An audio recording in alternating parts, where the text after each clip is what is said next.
Bonjour, ouais, ça fait un bail là. Bienvenue sur ma chaîne pour ceux qui viennent de nous rejoindre. Aujourd'hui, nous allons voir comment installer un portail captif, comment configurer un portail captif sous PEM16 en utilisant VMware, une machine virtuelle. Tout d'abord, ce qu'il faut savoir, c'est qu'un portail captif,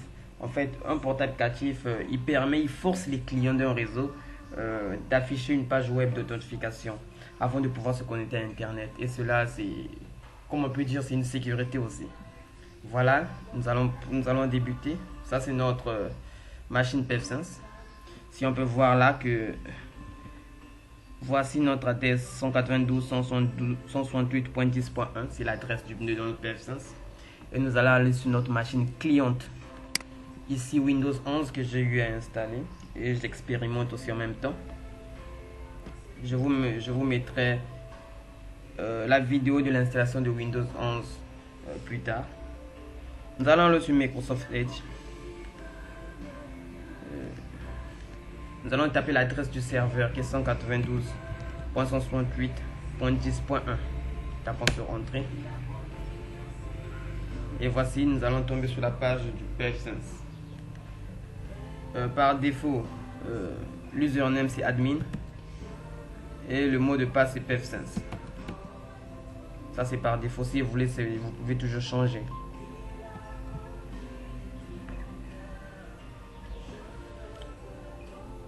Bien, lisons, ça c'est la licence. Bien, nous voilà sur le dashboard, sur le tableau de bord de notre serveur PEM16. Là nous allons, nous voyons bien. Là, nous voyons bien notre WAN, notre réseau WAN et notre réseau LAN. Nous allons aller dans Système de Services pour installer le service comme portail captif. On va cliquer sur portail captif et on va ajouter. Clique sur Add. On va mettre le nom de la zone par exemple. Ça peut être n'importe quoi, hein. Ça peut, bon, il faut juste retenir ça. Nous dans notre cas on va écrire portail. Portail en majuscule pour pas nous tromper. Et la description de la zone, c'est juste une description histoire que si on a notre administrateur ou technicien vient voir qui se retrouve facilement, on peut mettre portail captif pour être plus simple. Captif, ok. On va enregistrer puis continuer. Voilà, ça nous conduit sur cette page. C'est la page de configuration de notre portail captif. Et il ne faut pas oublier de cliquer, de cocher ici Enable Captive Portail. Voilà, voici notre description. On va cliquer sur l'interface LAN parce que ça sera sur le local. Voilà. Maximum concurrent connection. C'est la limite du nombre de connexions simultanées d'un même utilisateur. Donc nous on va mettre un seul. Ok. Voilà. IDLE timeout. En fait, c'est les clients seront déconnectés après en fait cette période d'inactivité. On va mettre par exemple 5. Voilà. Ok.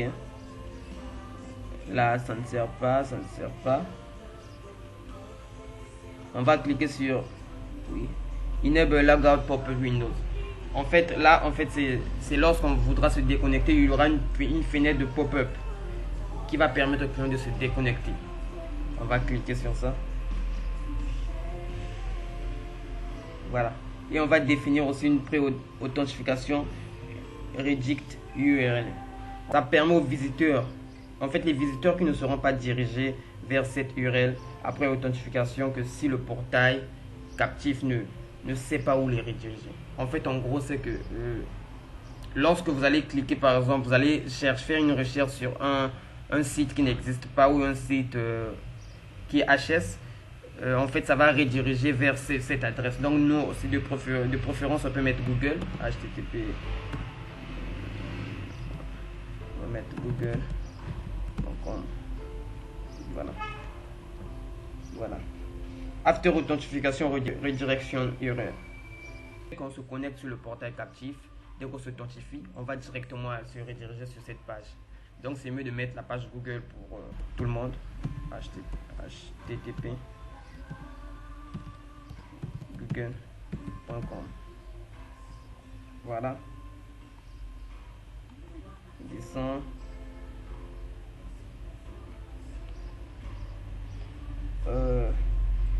On va désactiver la filtration des adresses MAC.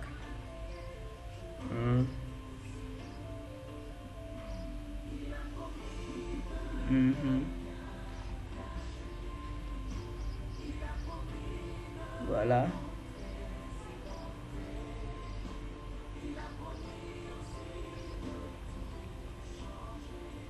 Là, en fait, là, Portive Capital Login Page.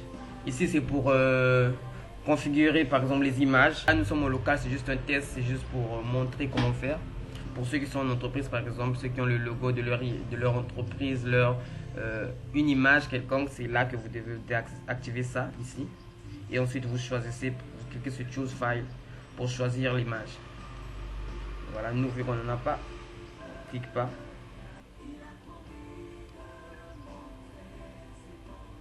Voilà. On va sélectionner Use Authentification Backend. Voilà, c'est déjà sélectionné par défaut. On va sélectionner sur le serveur d'authentification. On va cliquer sur Local DTBs. On va pas cliquer sur la seconde authentification de serveur, sinon il y aura deux authentifications et nous on veut qu'une seule authentification. Voilà.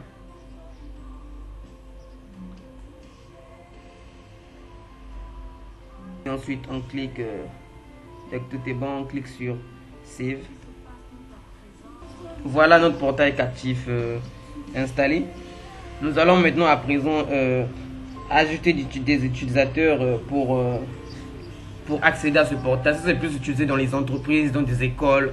Par exemple, vous êtes dans une école qui a un portail captif. On va vous donner des noms d'utilisateurs et des mots de passe par défaut.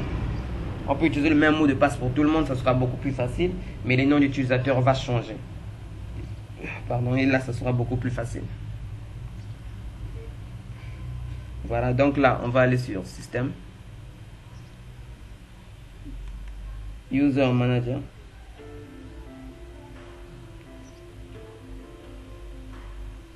Ok. On va cliquer sur Groupe. On va ajouter, par exemple, le nom du groupe. On peut mettre portail, par exemple. Ça va être portail. La description, on peut mettre voilà, groupe utilisateur du portail.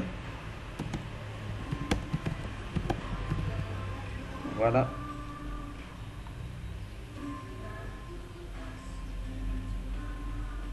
On clique sur Save.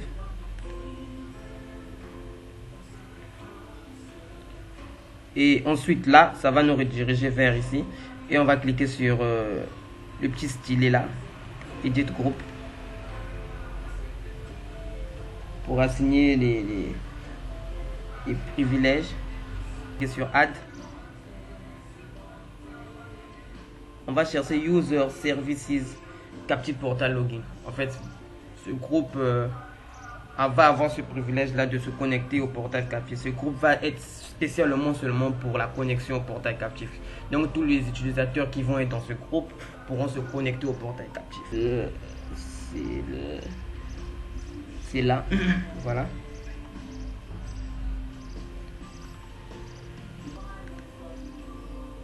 Voilà.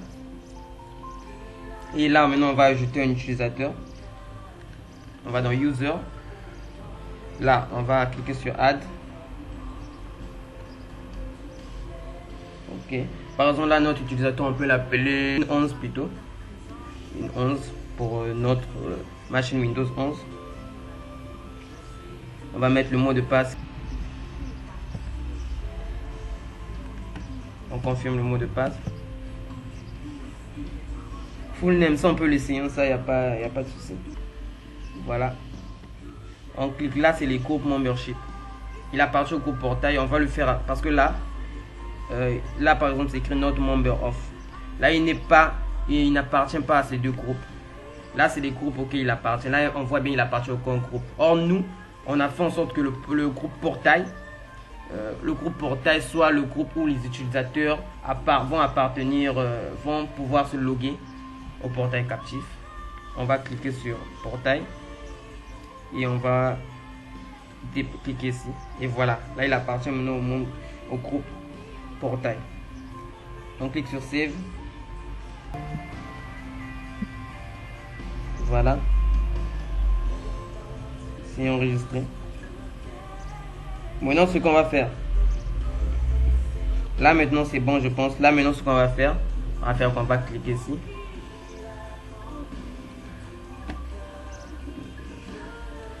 On va ouvrir un nouvel onglet. On va tester notre portail captif HTTP. On va mettre l'adresse de notre serveur. 10.1. On va mettre 8002 parce que c'est le port du portail captif. Et là, on va mettre le lien du fichier du portail captif index.php /zone portail. Voilà, la zone est égale à portail parce que là on met notre zone, la zone qu'on a créée c'était portail. Et ensuite on clique sur entrée. Bien, voici notre page par défaut du portail captif. Voici comment ça s'installe et comment ça s'affiche plutôt, excusez-moi. Là on peut modifier, on peut bien sûr apporter des modifications, il suffit juste d'être un peu plus curieux et modifier. Là moi dans cette vidéo je voulais juste vous montrer comment vous connecter, comment afficher le portail captif. On peut bien changer le nom, on peut bien modifier le logo PF5, enlever ça, modifier l'arrière-plan, changer la couleur, ainsi de suite, plusieurs modifications. Là par exemple, là on va prendre l'utilisateur Win11, on va mettre le mot de passe qui est passé. L'utilisateur Win11 c'est celui qu'on vient de créer tout à l'heure. On va cliquer sur login. Voilà, et il nous redirige vers google.fr, mais vu que je n'ai pas accès à internet, voilà pourquoi. Voilà, nous venons de configurer un portail captif pour vos entreprises, pour vos activités. Voici, vous savez maintenant comment faire avec PFSense. Et à nous revoir dans une prochaine vidéo où je vais encore vous montrer plusieurs trucs. Bien, merci à vous. À la prochaine.